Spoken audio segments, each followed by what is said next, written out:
back again, nerds. Brandon here from Nerdlocker.com, and I am with James Tynion the Fourth. We're interviewing royalty here. Yeah, I love coming to this show. I've been coming now for 4 years. The first 2 years just as a fan, and this is my second year as a pro. So you're kind of just thrown into the comic book on an awesome title. Yeah. Well, it's it's very strange to have your break-in title be Batman. I feel like that's not something that's happened very often in comics, but I'm really happy to be in this industry. This is where I've wanted to be. Like I have this conversation with a lot of people about how some people want to do screenplays and movies and all of that, but 10 and 20 years from now I want to be writing comics. So the fact that I've already gotten started just means that I'm on your way. Yeah, exactly. Now, last year, like you said, you were kind of doing just the backups and stuff, but now you're doing Talon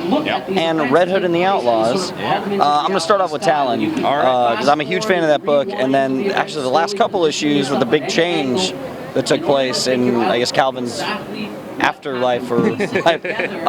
What do we have in store now with Bane and everything? What are we building up to here? Well, we're building up to a massive encounter between Calvin Rose and Bane, who just killed him, and they are going to face off again. And I think they're both really interesting characters to pit against each other, because they were both basically raised in a cage.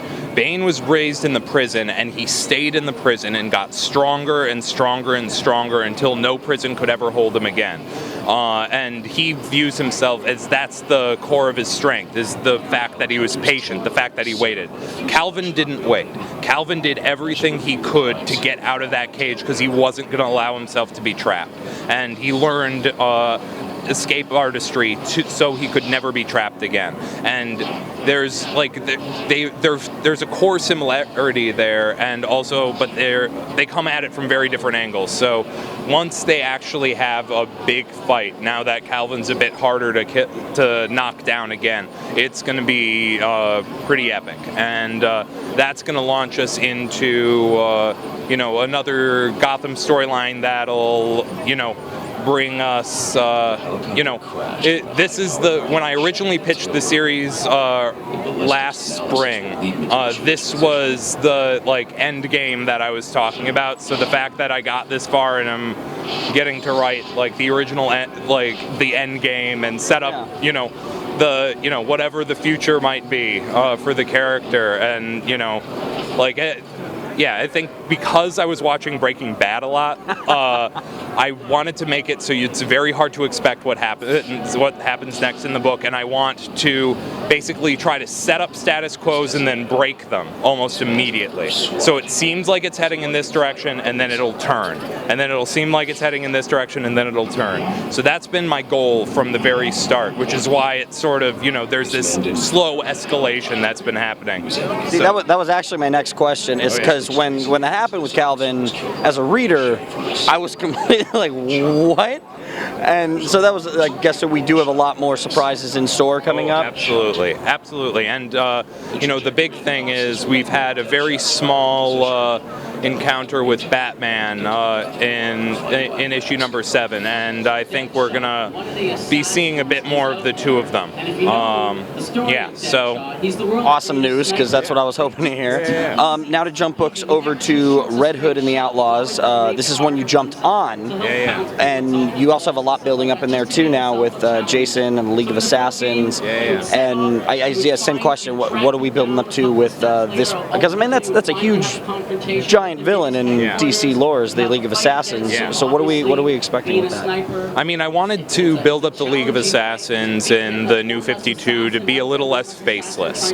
They've always had a few key members that that have had faces, but almost always they don't really become defined until they defy the League of Assassins and run off on their own. So I wanted to introduce sort of this core ruling class, and the fact that Jason used to train with all all of them, and that, you know, there was a reason he was trained. And right now, one of the big things we're playing with this in the series is because Jason Todd has lost his memory, it's the idea of all the things Jason has been destined to do, and he's being pulled in 20 different directions, and he doesn't want to be pulled anymore. He doesn't want his life to be controlled, and it's all building up to a huge breaking point that's coming a bit down the line, and there's a few more, you know, once again, a few more surprises down the road that are gonna really amp this story up to the next level until the, you know, epic big finale, you know, a couple months down the line. You like doing that with all your books, just building it up.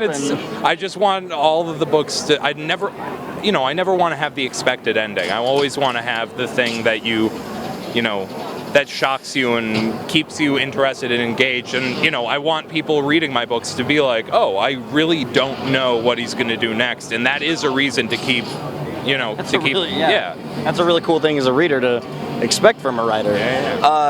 Next we'll talk about the Villains Month coming up. You're writing a couple of those? Yeah, I'm writing the Court of Owls one-shot and the Ra's al Ghul and the League of Assassins one-shot. And they're not, like, it sounds like they're very directly tied into my books, but they're actually, I've designed them to be very standalone one-shots that for people who I want people who read Ra's al Ghul to get to the essence of that character, even if they've never met him before. And I didn't want to retread all of the Ra's al Ghul history moments that we've seen before, so we're going to see some moments in his history that we've never seen before. And same with the Court of Owls.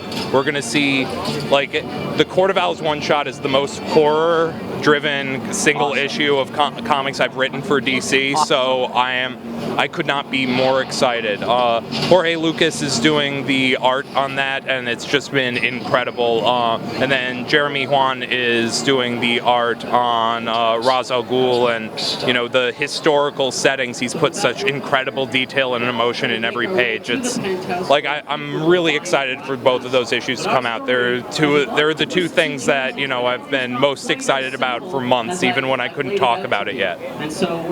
Now, the Court, I mean, in its small story, well, not in quick storyline, has become this awesome rogue gallery for Batman, and you've got the League, you're writing Bane. Was it kind of nervous at all for you to just hop in and start writing these, like, famous characters, like these really defined characters? I mean, I think the thing that made it really easy to step into it was the fact that right before I got all of those villains, I had to write the backups for the Joker storyline over in Batman, which is literally Joker engaging with Harley Quinn, the Riddler, Penguin, and Two-Face. So all of a sudden I had to, and that was after doing the Batman Annual #1 where I had Mr. Freeze. So at this point I've at this point it's just like, I was incredibly panicked, especially writing the Joker. But now it's just like I've been so overwhelmed with panic that my brain's just short-circuited, so I don't feel it anymore. You were really just thrown head first into this